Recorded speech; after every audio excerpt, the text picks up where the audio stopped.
Students, आज का हमारा टॉपिक है मापन। यदि शिक्षा के क्षेत्र में सरल अर्थ के रूप में मापन को समझा जाए तो शिक्षार्थियों को परीक्षा में अंक प्रदान करना ही मापन है, लेकिन यह अर्थ अत्यधिक सीमित है।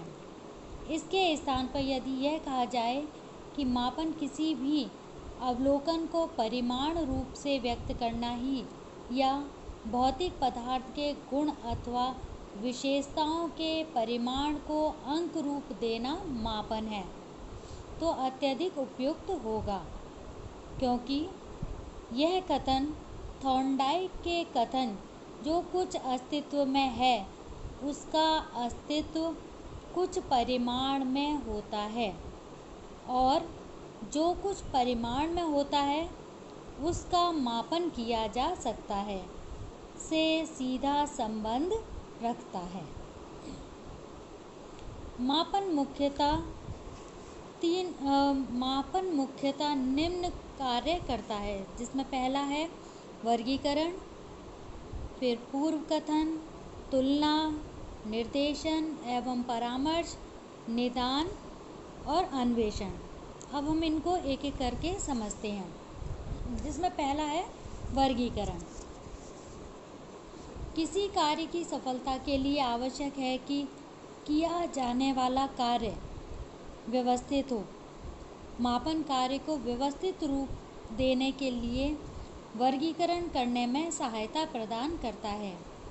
मापन के परिमाणों द्वारा शिक्षार्थियों को व्यक्तिगत विभिन्नताओं के विभिन्न गुण कौन कौन से, बुद्धि, लब्धि, रुचि, क्षमता आदि के आधार पर अलग अलग वर्गों में बांटा जा सकता है।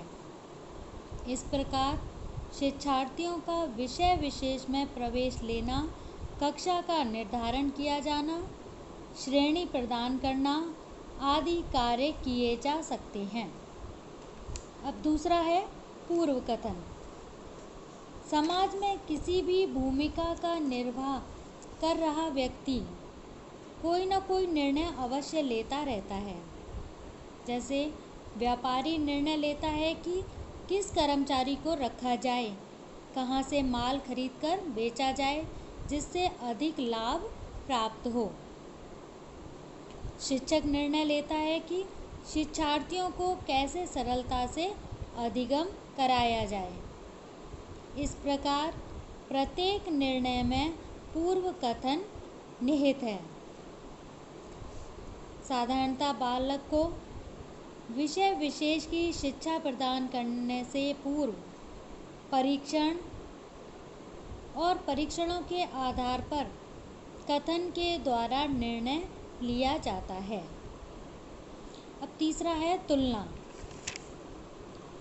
जैसा कि हम वर्गीकरण के अंतर्गत मापन के उपयोग की बात कर चुके हैं, उसी प्रकार मापन के लिए तैयार विभिन्न प्रकार के प्रमापीकृत परीक्षणों के आधार पर विभिन्न व्यक्तियों, विद्यालयों, विधियों के प्रभाव आदि की तुलना की जा सकती है। इसी तुलना के आधार पर शिक्षण को प्रभावशाली बनाया जा सकता है। अब फोर्थ है निर्देशन एवं परामर्श। इसमें मापन का शिक्षण के क्षेत्र में निर्देशन एवं परामर्श के लिए महत्वपूर्ण स्थान है। शिक्षक द्वारा विभिन्न प्रकार के मनोवैज्ञानिक परीक्षणों के द्वारा मापन करके शिक्षार्थियों की रुचियों, क्षमताओं, उनकी बुद्धि लब्धि आदि का अध्ययन करके उनके रुझान को जाना जा सकता है और उसी के आधार पर उन्हें किसी विषय विशेष की शिक्षा ग्रहण करने का परामर्श देकर निर्देशित किया जा सकता है। इसके बाद है निदान। निदान शब्द चिकित्सा शास्त्र से लिया गया है, जिसका अर्थ है लक्षणों के आधार पर रोगों की पहचान करना एवं कारणों का पता लगाना। शिक्षा के क्षेत्र में शिक्षार्थियों के विभिन्न क्रियाकलापों, विभिन्न परीक्षणों के मापन के द्वारा उनकी कमियों को ज्ञात करना तथा कारणों का पता लगाना निदान के अंतर्गत आता है।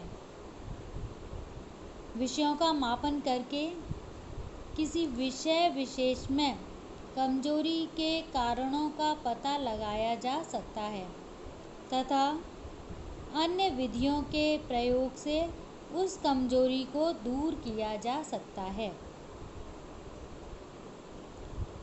छठा है अन्वेषण।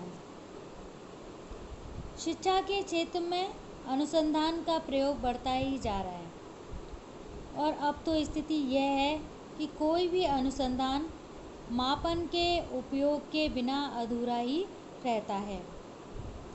शिक्षा या शिक्षा मनोविज्ञान के क्षेत्र में किए जाने वाले अनुसंधान कार्यों में वस्तुनिष्ठता लाने के लिए मापन के उपकरणों का व्यापक रूप से प्रयोग किया जाता है। प्रयोगात्मक अनुसंधान में दो समूह, जिसमें एक है नियंत्रित समूह तथा दूसरा है प्रयोगात्मक समूह का निर्माण किया जाता है। अनुसंधान में मापन के उपयोग द्वारा अधिक विश्वसनीय निष्कर्ष प्राप्त किए जा सकते हैं। आज का हमारा टॉपिक मापन पूरा हुआ। Thank you.